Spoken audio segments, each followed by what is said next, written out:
Hello, welcome to the Codeversity. My name is Gaurav और आज हम सीखेंगे व्हाइल लूप के बारे में।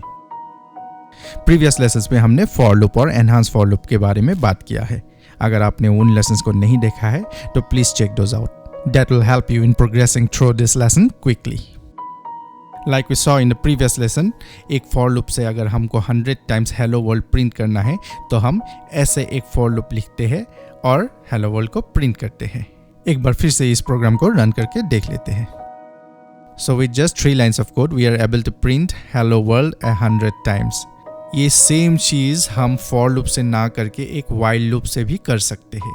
सिर्फ syntax में थोड़ा डिफरेंस है, otherwise the functioning is completely same. Let's check this out. पहले इस for loop को comment out करते हैं। फॉर लूप में जैसे इंटीजर काउंटर फॉर लूप के अंदर ही एनकैप्सुलेट रहता है, वाइल लूप में ऐसा नहीं है। वाइल लूप में काउंटर को हमें बाहर रखना पड़ता है। तो let's create an integer counter first. फिर हम वाइल लूप का मेन बॉडी को लिखते हैं।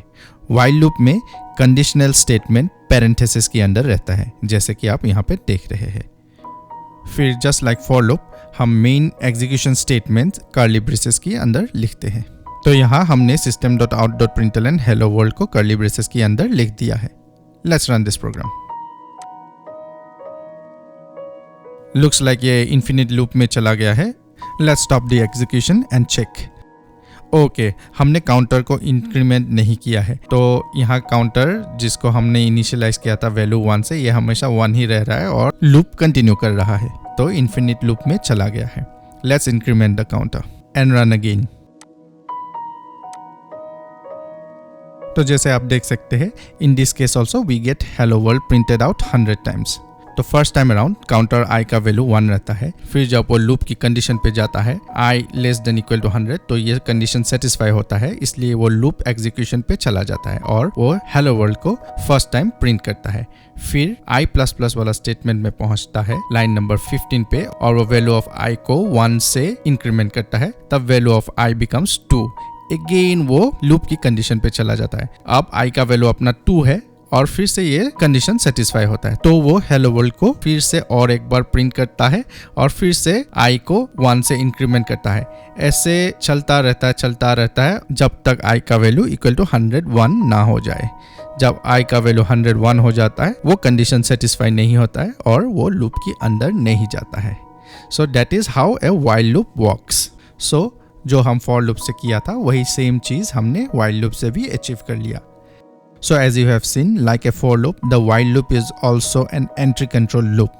यहाँ हम कंडीशन को लूप में एंटर करने से पहले ही चेक करते हैं। If the condition is true, then only we enter the body of the loop. Otherwise, we do not even execute the statements within the loop. Also, please note that we specify the condition explicitly, unlike how we do it in an enhanced for loop. वहाँ पे हम condition देते ही नहीं है। Enhance for loop को पता रहता है कब कलेक्शंस का एलिमेंट्स खत्म हो चुका है और वो तब लूप को एंड कर देता है।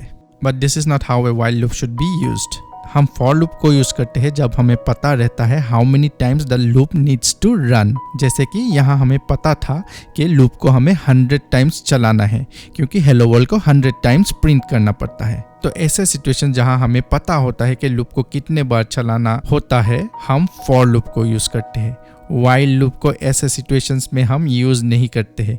व्हाइल लूप को हम तब यूज करते हैं जब हमें पता नहीं होता बिफोर हैंड कि लूप को कितने बार रन करना है। लूप रन होता है बेस्ड ऑन ए कंडीशन, और ये कंडीशन कब सेटिस्फाई होगा कब नहीं होगा ये हमें पहले से नहीं पता होता है। As the program progresses, this thing becomes clear, like the condition either evaluates to true or it evaluates to false, and based on this result the loop keeps on executing or it stops executing. ऐसे situation में हम while loops use करते हैं।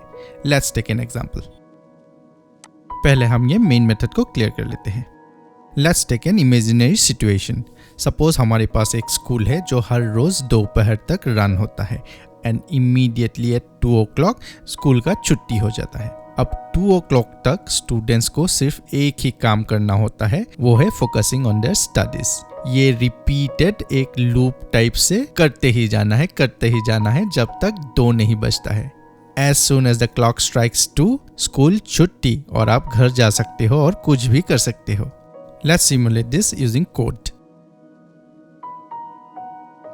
java.util package पे एक random class है जिससे हम नंबर्स रैंडमली जनरेट कर सकते हैं। Let's use this random class to simulate the clock striking 2.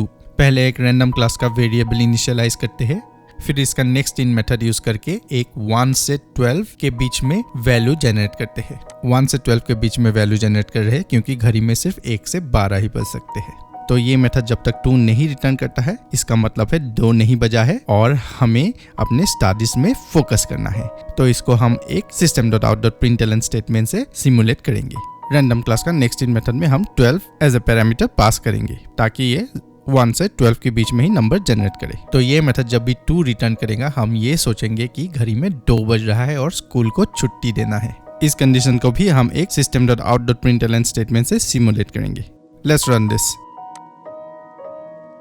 तो जैसे कि आप देख सकते हैं, इसने बहुत बार फोकस ऑन योर स्टडीज वाला स्टेटमेंट को प्रिंट किया है एंड फाइनली एक बार इसने time to go home statement print कर दिया है। तो दैट मीन्स दैट ये जो रैंडम का नेक्स्ट इन मेथड है, उसने बहुत बार एक नंबर रिटर्न किया है जो 2 नहीं है, और जब भी इसने 2 रिटर्न कर दिया, execution of the loop stop हो गया। Let's run this again.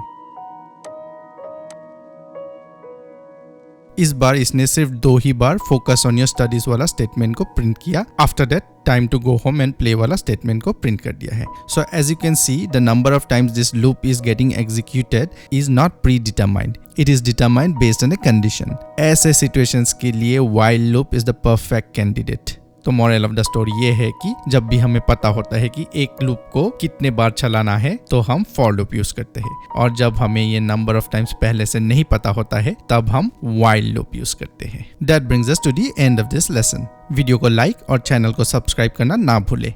अगर आपका कोई डाउट है तो कमेंट सेक्शन पे कमेंट कीजिए। I'll try my best to resolve them as soon as possible. Thank you for watching and being with us till the end.